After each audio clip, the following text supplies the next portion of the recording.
तो फाइनली आपका कक्षा 9वीं का हिंदी का पेपर हो चुका है। तो इस वीडियो के माध्यम से मैं आपको बताऊंगा कि पेपर किस तरीके से आया था।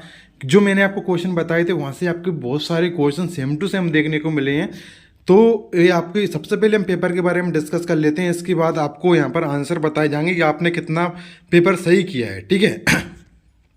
तो पहला क्वेश्चन जैसा कि आप देख सकते हैं, रसखान भक्ति शाखा की कवि हैं। तो इसमें आपको यहाँ पर 4 ऑप्शन दिख रहे हैं। कुछ तरीके से आपको यहाँ पर कबीर की रचना है, तो ठीक है। तो जैसा कि इसमें आपको साकेत, बीजक, आपका कुरुक्षेत्र या यामा। इसके बाद शैली की दृष्टि से काव्य के भेद होते हैं, कितने होते हैं। तो ये आपको यहाँ पर मेरे बचपन के दिन पाठ की रचना की थी। तो इस तरीके से आपको यहाँ पर जो कुछ ओटी है, ठीक है। तो ओटी आपको यहाँ पर सबसे पहले हम क्या पेपर के बारे में डिस्कस कर रहे हैं, इसके बाद आपको इन सभी के आंसर बताए जाएंगे। जैसा कि आप देख सकते हैं यहाँ पर ग्राम श्री कविता में गाँव पर आकाश के समान आच्छादित है। तो नीलम में कुछ इस तरीके से यहाँ पर रचना की दृष्टि से वाक्य क्या होता है, ल्यासा की और किसने लिखी थे, कुछ इस तरीके से आप यहाँ पर कुछ यहाँ पर सत सत पूछे गए हैं। इसके बाद आप यहाँ पर सही जोड़ी का मिलान कीजिए, सही जोड़ी आपको यहाँ पर पूछे गए हैं।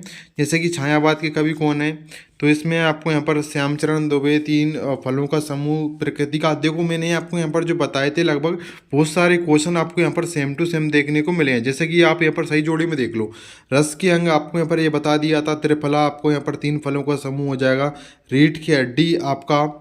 इसके बाद आपको छायावाद के जो हैं तो कौन है, तो प्रकृति का मानवीकरण जगदीश चंद्र माथुर क्या है। इसके बाद आप निरोग, रीढ़ की हड्डी, छायावाद, निरोग में क्या है, निरोग देखो। इसके बाद आपको यहाँ पर कुछ इस तरीके से आपको यहाँ पर जी यहाँ से अब मैंने आपको बताए थे, आपका लगभग 3-4 रोटी आपको यहाँ से पूछी गई हैं, ठीक है।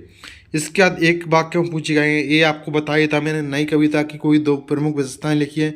छायावाद जी आपको सुमित्रनंदन पंत और कबीर आपको ये बता दिया था, माखनलाल चतुर्वेदी जी बताए थे। बंद दुआ। इसके बाद आपको क्वेश्चन की बात करते हैं, तो बच्चों का काम पर जाना धरती के एक बड़े हादसे के समान क्यों है, ठीक है। इसके बाद काव्य किसे कहते हैं, रस किसे कहते हैं, आपको बताया ही था।